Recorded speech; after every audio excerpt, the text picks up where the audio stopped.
예, 이번에 제5강은 현장별 공사원가 계산입니다. 우리가 4강에서 공사원가 계산에 관한 거시적인 접근, 어떻게 이 원가가 구성이 되고 그것들이 어떤 식으로 재고자산으로 갔다가 또 이 매출원가로 떨려나가는지 그러한 기본적인 틀을 봤습니다. 우리 5강에서는 그러한 그 원가가 실제로 어떤 식으로 우리 현장에서 관리를 해서 또 본사에서 통제를 하고 또 점표 입력을 해야 되는지 그 영수증빙의 종류에 따라서 회계 처리하는 방식을 하나하나 검토하겠습니다. 그러니까 우리 5강은 2강에서 우리가 분계 실무를 한번 봤는데 5강에서도 실제로 분계하는 소위 회계 처리하는 그런 계정을 위주로 정리를 한번 해보도록 하죠. 칠판에 제가 우리의 원가 요소를 쭉 적어놓고 거기에 상응하는 과연 영수증빙이 뭔지 그걸 한번 쭉 검증을 하면서 같이 한번 정리하도록 그렇게 하겠습니다.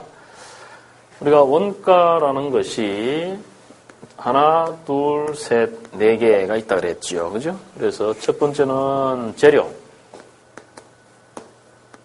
재료를 취득해서 기말재고 자산을 결정을 하면 소위 재료비라는 이러한 원가가 된다고 그랬고요. 그러면 재료라는 것은 과연 무엇이냐? 우리가 건설회사 현장에서 외부로부터 재료를 받는다. 편한 말로 자재를 사는 거죠. 자재를 산다면 파는 회사 입장에서는 뭘까? 봤더니 파는 회사는 자기가 만들어 놓은 제품을 우리한테 파는 거니까, 즉 재화의 공급이 되는 겁니다. 따라서 이 재료에 대해서는 일반적인 예외를 안 두는 게 좋습니다. 세금 계산서만 수취한다. 이것이 원칙적인 영수증빙이 될 것이고, 노무비,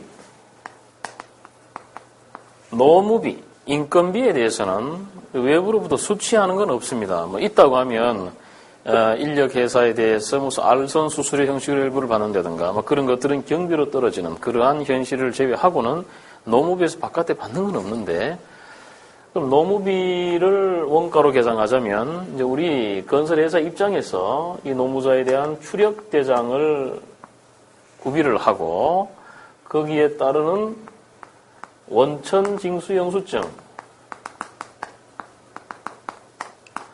2007년부터 가산세가 개입이 되는 지급조서입니다. 원천징수 영수증을 일용근로자한테 교부하는 그것이 바로 중요한 영수증빙이 될 것이고, 세 번째 큰 비목 중에 하나인 외주비. 외주비라는 것은 외주비도 역시 이 하도급업자 입장에서는 하나의 도급공사죠. 그죠? 분명히 도급입니다.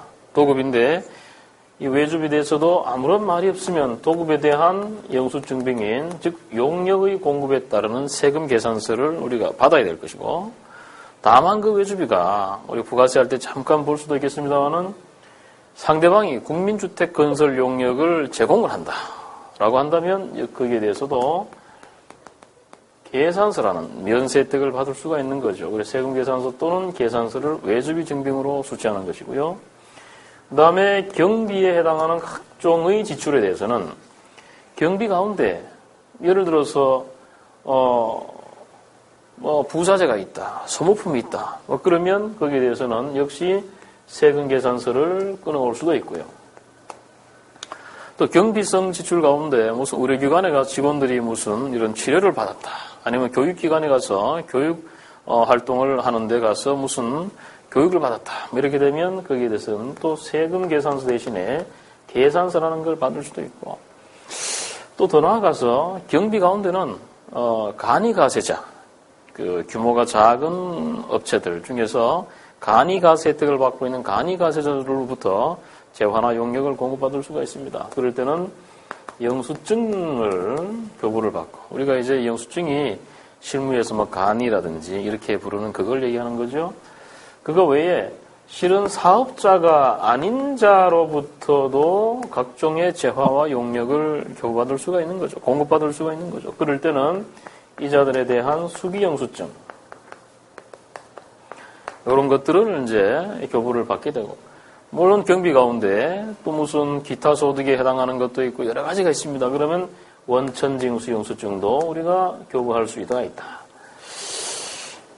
이런 것들 외에 아주 지금 더 크게 하나가 나타나는 게 뭐냐. 우리가 거래 실질을 판단할 때 어떠한 재화 용역을 공급받더라도 특수한 몇 가지를 제외하고는 신용카드라든지 현금 영수증으로 우리가 결제를 하고 교부를 받을 수가 있습니다. 그래서 신용카드나 현금 영수증 이러한 것들도 있습니다. 그렇다면 실은 건설회사 현장에서 어떠한 원가가 지출이 있다고 했을 때 그 지출된 원가에 대한 증빙으로서 받을 수 있는 것은 거의 이런 정도다. 아주 작은 시골 같은데 금전 출납 영수증도 있겠죠, 그죠? 이런 정도가 이제 되겠습니다만은, 그럼 이러한 영수증빙을 받았을 때 어떻게 우리가 검증을 하고 어떻게 회계 처리해야 되느냐? 크게 보면 세금 계산서 쪽부터 한번 간단하게 점검을 해보죠. 현장에서 매입세금 계산서를 받았다. 그러면 받은 매입세금 계산서가 과연 정당한 것이냐라는 것의 판단은 이것이 정당해야만 정상적인 매입세 공제를 받을 수 있는 것이고 정당해야만 면세 현장일 경우에 그 매입세액을 공제받지 못하지만 그 현장에 세무상 인정되는 원가로 회계 처리할 수가 있는 것입니다. 그러면 정당한 매입세금 계산서는 어떤 조건을 갖춰야 되느냐? 제일 첫 번째가 공급자에 대한 조건을 갖추어야 됩니다. 우리가 세금 계산서를 교부할 수 있는 자는 지금 일반 과세 사업자로서 현재 업무를 수행하고 있는 휴업자나 폐업자는 안 되고요. 또 면세 사업자 안 되고 간이 과세자 안 되고 그래서 정상적인 일반 과세업자로서 현재 정상적인 업무를 수행하고 있으면 세금 계산서를 교부할 수가 있습니다. 그럼 그런 자를 어떻게 하느냐? 요즘 국세청 홈페이지 또는 홈택스를 통해서 그자의 사업자 등록번호를 집어넣어서 서로 간에 사업자의 현상을 휴폐업자를 통해서 확인할 수 있습니다. 두 번째는 공급 시기입니다. 세금 계산서 날짜가 언제 거냐? 원래 세금 계산서라는 것은 재화 용역을 공급하는 자가 그 증표로서 세금 계산서를 교부하는 거기 때문에 바로 그 공급 시기에 세금 계산서가 주고받아야 정당한 세금 계산서가 됩니다. 물론 이 공급 시기에 대해서는 의제라든지 교부 특례라든지 이러한 조금 어려운 얘기들이 있긴 있습니다만은 여하튼 세금 계산서라는 것은 우리가 현장에서는 세금 계산서는 크게 두 가지로 보면 되죠. 물건 재화를 받으면 물건을 받을 때 그 날짜로 세금 계산서를 받는 거 하나 있고 특히 재료 같으면 또 한 가지는 이렇게 복수 거래를 할 경우에 예를 들어서 1월 달 거다. 그러면 1월 5일 날 들어오고 또 1월 10일 날 들어오고 1월 20일 들어왔다. 그럼 이런 걸 뭉쳐가지고 매월 말자, 1월 말일자 한 장으로 교부하는 게 있습니다. 그것이 월 합계 세금 계산서로 해서 시행령 54조에서 말하는 교부 특례가 되는 거죠. 그러한 모습으로 정상적인 공급 시기를 준수한 것이냐 이 두 가지를 판단을 잘해서 받을 때 그것이 바로 정상적인 매입세 공제를 받을 수 있는 그러한 세금 계산서가 되는 것이다. 그래서 이러한 것들은 본사에서 모든 것을 검증할 수가 없습니다. 그 현장에서 관리하는 그 현장에서 총무라든지 공무가 그 세금 계산서를 받으면 이것이 참 정당한 것이구나 하는 것에 대해서 오케이 사인을 해줘서 그것을 자기가 전산에 입력을 하든지 아니면 본사 위치에 받든지 간에 하여튼 그 자체가 정당하다는 여부는 현장 직원이 가장 잘하는 거죠. 그리고 현장에서 정확히 파악해서 이것이 올라올 수 있도록 그런 모습을 내부적으로 취해야 되겠습니다. 그래서 일단 재료라는 것은 이러한 세금 계산서를 받았다. 그럼 거기에 대한 회계 처리는 어떻게 할 거냐? 우리가 분계 문제에 앞서서 분계라는 것은 차변과 대변이 있고 차변에는 자산과 비용이 원칙적인 계정이고 대변은 자본, 부채, 수익 이 세 가지가 원칙적인 계정이다. 그래서 원래 차변인 계정이 늘어나면 차변으로 가는 것이고 줄어들면 반대로 가고 원래 대변에 있던 계정이 늘어나면 대변으로 가지만 줄어들면 차변으로 간다. 그래서 회계 처리라는 것은 이 5가지 계정이 언제나 차변 하나, 대변 하나 동력의 가는 그런 복식 부계 구조를 갖고 있다라는 것을 인식을 하시고 나서 일단 재료에 대해서 한번 접근을 해보죠. 요즘 칠판의 내용들은 우리가 기억을 하시면서 제가 지우도록 하겠습니다. 재료를 사가지고 왔다. 그러면 예를 들어 9월 5일자 세금 계산서를 받으면서 보니까 그 안에 공급가액은 1,000원이라고 적혀 있고요. 부가세는 100원이라고 적혀 있었다. 여기에 대한 회계 처리는 어떻게 할 거냐. 일단 재료라는 것이 들어오면 재료라는 것은 별도의 자산의 증가죠. 차변의 재료 1,000원. 근데 대변에는 1,000원에 부가세 붙었으니까 1,100원인데 이 1,100원을 줘야 되지 않겠습니까? 만약에 줬으면 현금 줬으면 현금이 될 것이고 현금을 안 줬으면은 재료니까 외상매입금이라는 계정이 될 것이고 이것이 지급채무의 계정으로 통합이 나중에 되겠습니다만은 이것은 얼마를 적어야 될까요? 부가세 포함해서 1,100원을 적어야 되겠죠. 그러면 이 100원이라는 것은 차변에 항상 차변과 대변은 똑같아야 되니까 차변이 100원이 모자라잖아요. 이 100원이 뭘까 봤더니 바로 이 재료를 사오면서 파란색 세금 계산서를 받았던 거기에 있는 부가세 100원입니다. 그럼 그 부가세 100원은 과연 어떤 흐름이 될 거냐? 부가세 100원이라는 것은 먼저 내가 자재를 사면서 돈을 먼저 세금을 내놓은 꼴이기 때문에 나중에 이 자재를 이용해서 만약에 어떤 현장을 만들어서 거기서 매출 세금 계산서를 우리가 교부시킬 만한 그러한 사안이 발생한다면 그 매출 세금 계산서에 나오는 매출 부가세하고 요 매입 부가세를 서로 상계시켜주는 그런 구조를 취하게 되는 겁니다. 그래서 요 100원은 부가세를 내가 먼저 냈다 이런 의미를 가지는 거죠. 그래서 계정은 부가세 선급금, 경우에 따라서는 부가세 대급금 이럴 수도 있습니다. 또 매입 부가세 이럴 수도 있어요. 여하튼 그거는 뭐라도 관계없습니다. 일단은 매입 부가세에 해당하는 계정을 우리의 자산으로 이렇게 정리를 해놓는 겁니다. 그럼 요 부가세 선급금의 요거의 운명, 생애는 어떻게 될까요? 아까 말씀드린 대로 이 현장이 이 자재를 투입하고 해서 나중에 이 자재를 투입한 그 현장에 대해서 내가 발주자한테 매출세금 계산서를 일으키는 소위 과세 현장이 되면 요 부가세 100원을 써가지고 더 많은 매출을 일으켰잖아요. 따라서 이것은 나중에 매출 일으킬 때 받아들이는 부가세 예수금하고 상계 처리돼서 소위 공제를 받는 꼴이 되는 거고요. 또 이 현장은 알고 봤더니 부가세가 없는 현장입니다. 소위 면세 현장이다. 무슨 국민주택을 건설하는 현장이라든지 임대아파트를 만드는 현장이라든지 이런 부가세가 없는 현장이다. 라고 하면 이것은 어차피 부가세를 환급받을 수 없는 금액이 되기 때문에 요거는 다시 요놈이 빠지면서 원래의 계정인 재료로 100원으로 이렇게 대체시키면서 결국 재료 금액이 1,100원 되는 거죠. 그 얘기는 이 자재를 취득할 때 투입되었던 소위 세금과 공가에 해당하는 100원을 그냥 자재의 원가로 처리해주는 이런 처리를 하게 되는 것이고 또 조금 더 어려운 구조로 갔을 때 어떤 현장이 과세도 있고 면세도 있다. 예를 들어서 국민주택 아파트를 짓는데 국민주택 규모도 있고 국민주택을 초과하는 경우도 있고 상가도 있고 막 그런 곳에서 내가 일하고 있다라고 하면 이 자재 1,000원의 100원이라는 부가세가 어디로 갔는지를 알 수가 없습니다. 따라서 이 100원이 과세에 관한 부분으로 간 포션만큼은 부가세 예수금으로 상계시켜서 나중에 낼 부가세를 감액시키는 것이고 이것이 이제 이것은 그냥 국민주택과 관련되어 있는 거지라고 하는 것을 면세 비율이라고 그러는데 그 면세 비율에 해당하는 금액은 다시 이것처럼 재료비로 해서 자재의 취득원가를 올려주는 거죠. 그래서 재료에 대한 회계 처리는 요것이 답니다. 그죠? 요것 이상도 없고 이하도 없다. 다시 한번 정리하면 자재를 취득하면 차변의 재료, 그리고 부가세 선급금, 대변의 지급 방식에 따라서 현금, 외상매입금 이런 식으로 정리가 된다. 이 재료입니다. 그 다음 두 번째 노무비 쪽을 보죠.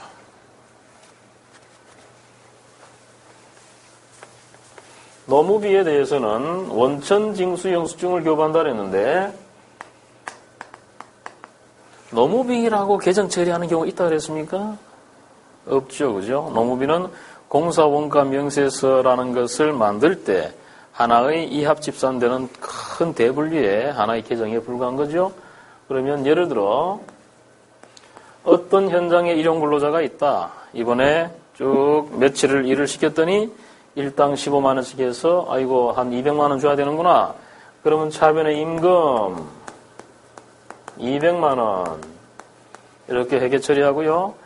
그 사람한테 지금 돈을 줘야 된다. 그러면 대변에 현금 또는 경우에 따라서 전도금이 나가 있으면 계정 처리는 전도금 이렇게 하고 그자에 대해서 원천징수를 하는 숫자들이 있습니다.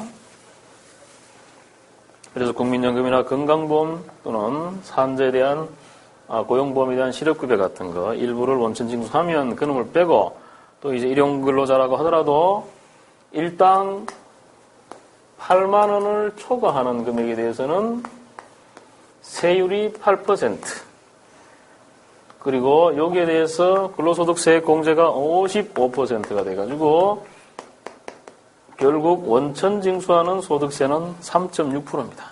그럼 항상 소득세는 항상 주민세가 따라붙으니까 결국에 3.96%의 일용근로자에 대한 소득세와 그리고 주민세를 원천징수하게 되는 거죠. 이런 구조를 통해서 예를 들어서 이번에 예수금이 한 10,000원 되었다라고 하면 나머지 199만 원을 이렇게 회계 처리해 주면서 이 일용근로자에 대한 노무비 정리가 끝나게 되는 겁니다. 그래서 노무비에 대해서는 특별히 원천징수 영수증이라는 말을 쓰는데 이 원천징수 영수증이요. 이놈이 다른 말로 하면 지급조서입니다. 그래서 혹시나 실무에서 원천징수 영수증 그러다 갑자기 지급조서 그러다가 말이 혼란스러울 수가 있는데 이게 똑같은 이름으로 서로 간에 불리게 되는 거죠. 이러한 지급조서라는 것은 이제 일용근로자, 건설 일용근로자라는 것 1월부터 3월, 즉 1사분기분에 대한 일용근로자 임금을 지급했으면 거기에 대해서는 4월 말까지 이 지급조서를 국가기관에 즉 국세청에 전자신고 또는 수동신고하도록 되어 있고요. 2사분기 4월부터 6월달까지는 7월 말까지 역시 A라는 사람한테 이만큼 내가 일용근로자에 대해서 돈을 줬습니다 하는 것을 국가에 제출해야 되고 그 다음에 7월부터 9월달까지는 10월 말까지 10월부터 12월까지는 그 다음에 1월 말까지 이렇게 지급조서를 제출하는데 이렇게 지급조서를 제출하는 것 중에서 가장 유의해야 될 부분이 바로 일용근로자에 관한 주민등록번호 또는 외국인 번호입니다. 이 주민등록번호가 잘못 기재되면 총 지급액에 대해서 2%의 가산세가 물린다. 엄청난 숫자죠. 그래서 이 부분을 우리가 일용근로자 입력을 하고 할 때 아주 유의하셔서 정리를 해야 됩니다. 요즘 전산은 상당히 발달해서 주민등록번호 잘못된 걸 입력을 하면 에러 메시지 빨간색으로 뜨고 이런 경우가 많이 있습니다만 혹시나 이 주민번호가 잘못되어서 지급조서 불성실 가산세가 매기지지 않도록 꼭 주의를 하셔야 되겠습니다. 또 한 가지는 일용근로자에 대해서 요즘은 4대 보험 문제 때문에 일용근로자가 세무상의 큰 주제가 되지 않는 경우도 있습니다만은 또 이제 작은 현장이 여러 개 있다거나 또는 회사 자체가 규모가 작다거나 이럴 경우에 실은 일용근로자에 대한 관리가 소홀할 수가 있습니다. 그래서 혹시 추력대장을 만들다가 날짜가 서로 겹치거나 아니면 더블 이래 되면 혹시 조사가 됐을 때 아주 어려운 문제가 발생할 수 있습니다. 따라서 일용근로자에 대해서 우리가 정상적으로 처리를 해야 되겠지만 혹시나 일부 조정이 있다면 각 그 현장별로 다 정리해서 서로 겹치지 않도록 이렇게 정리가 돼야 되고요.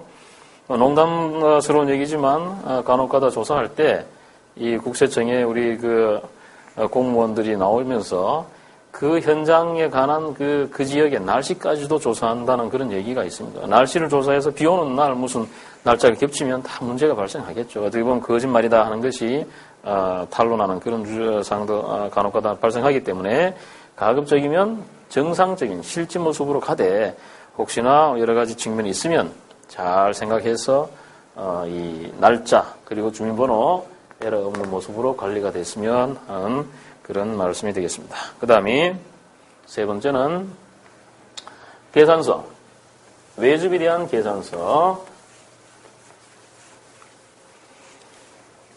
자재라는 것은요, 아까 우리가 재료할 때는 제가 공급식이라는 것을 별로 신경을 안 썼죠. 근데 외주비라는 거, 이것도 분명히 도급입니다. 잘 보시면, 여기가 갑사가 있고요. 여기가 을사가 있는데, 갑이 어떤 발주를 한 시행자다. 그럼 을은 원청업체라고 해주죠. 이 원청업체가 다시 병이라는 전문업자한테 하도를 주면 이 전문업자 입장에서도 역시 도급을 수행하는 겁니다. 그런데 을이라는 회사 입장에서 보면 병이 수행하는 도급을 하도급이라고 해주고 이 하도급에 대해서 지급하는 금액, 이것을 우리가 외주비라는 계정을 쓰게 되는 거죠.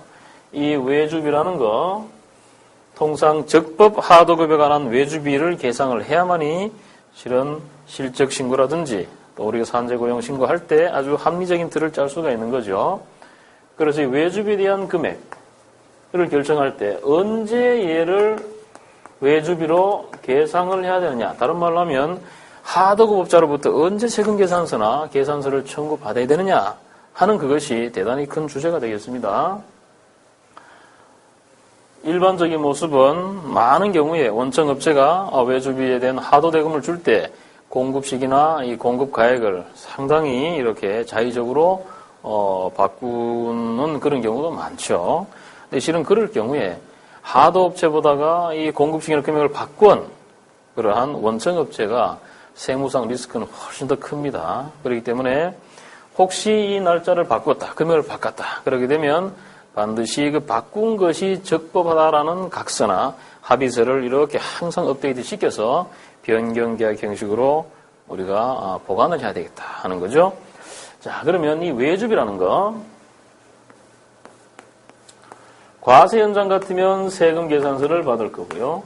면세 현장 같으면 계산서로 우리한테 원청업체한테 청구를 할 겁니다.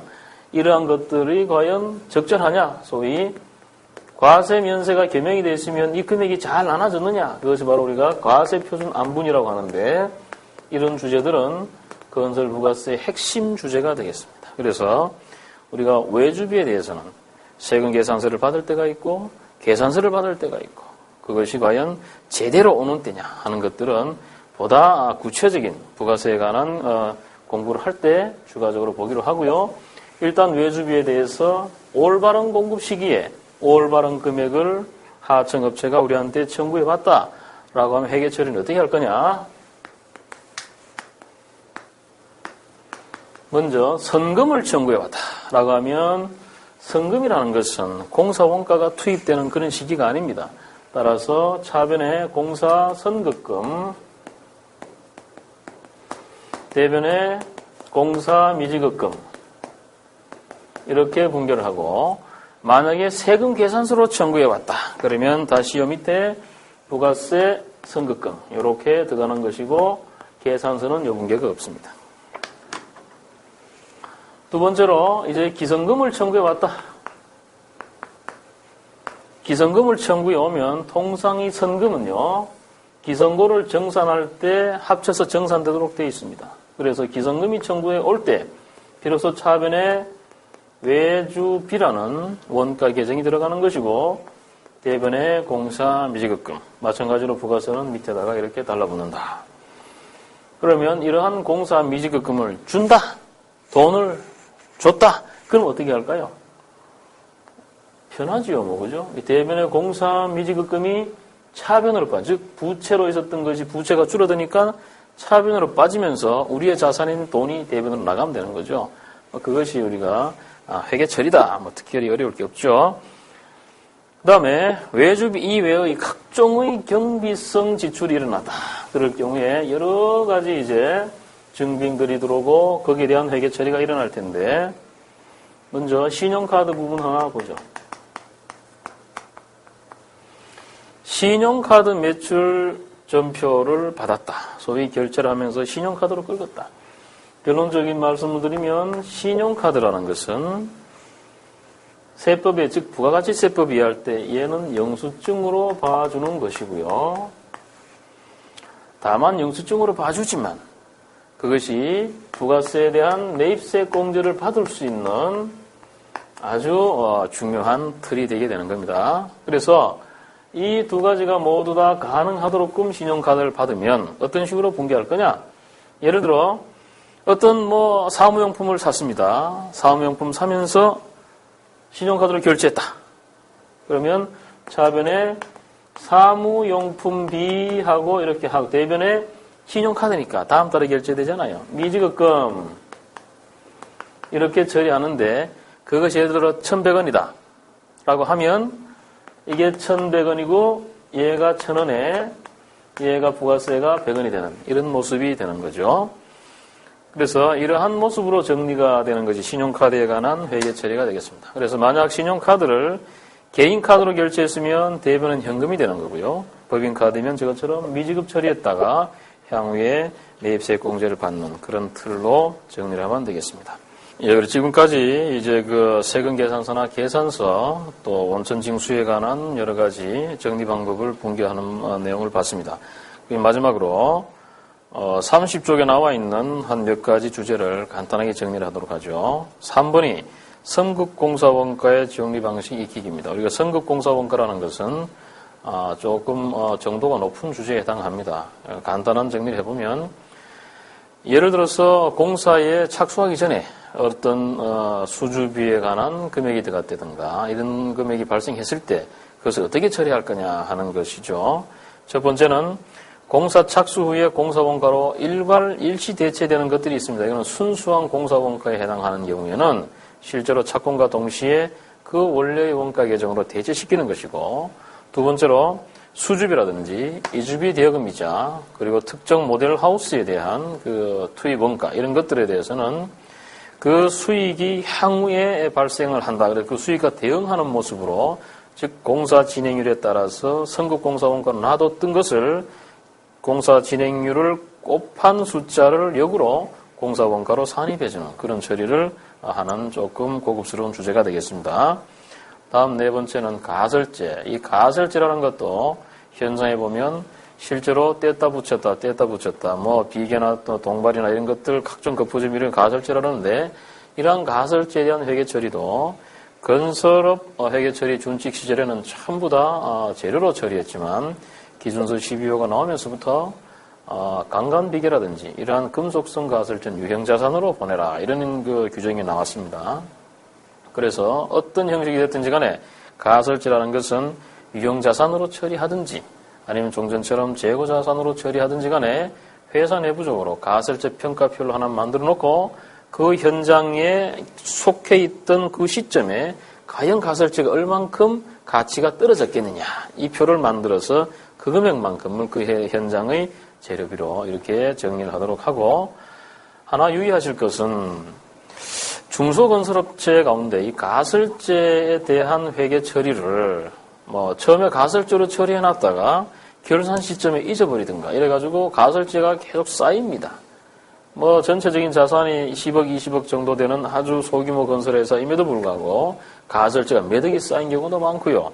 그러한 모습이 쌓일 때는 빠른 시간 내에 가설제를 현장 원가로 대체시켜서 세무상 불이익을 없이 할 수 있도록 해주시고, 더 나아가서 그런 가설제가 만약에 대차대입 차변에 많이 쌓여 있으면 나중에 소위 건설업 진단이라든지 주기적 신고할 때도 부실자산으로 평가돼서 자칫 잘못하면 면허에 치명적인 영향을 미칠 수 있는 아주 중요한 그러한 케이스가 될 수도 있습니다. 따라서 빠른 시간 내에 정리할 수 있는 그런 틀을 만드셨으면 하고요. 그 다음 하나가 간접비 배부입니다. 우리가 원가 계산이라는 것은 원가 대상에 원가를 집계하고 배부하는 절차이기 때문에 지금까지 모든 흐름은 원가를 그 현장에 집계하는 틀입니다. 이제 간접비, 어느 현장으로 가야 될지 몰라서 모아줬던 그 간접비는 어떻게 배부할 것이냐. 모든 현장의 직접비를 쭉 엑셀로 깔아놓고 그 다음에 간접비를 그 현장의 직접비 기준으로 쫙 풀어서 전부 다 각 현장으로 안문시켜주고, 다만 그때 회계 처리도 간접비 역시 재료비, 노무비, 외주비, 경비에 큰 많은 계정들로 구성되어 있겠죠. 그 계정들을 일시에 다 각 비율별로 쭉 풀어줘서 원가 구성별로 각 현장으로 쫙 안분돼 갈 수 있도록 이렇게 계정 처리를 해주시면 가장 좋은 간접비 배부의 구조가 되겠습니다. 자, 마지막으로 31페이지에 보시면 전산 환경에서 원가 대체는 어떻게 할 거냐. 아까 우리가 말씀드렸던 것 중에 하나가 전산 환경에서는 재료가 제로비로 대체되는 것이나 제로비, 농업비, 외주비, 경비가 모여서 미성공사로 왔다가 다시 매출원가로 떨어지는 것이나 이러한 절차가 실제로 이루어지지만 전산에서 이루어지기 때문에 우리가 못 본다 그랬습니다.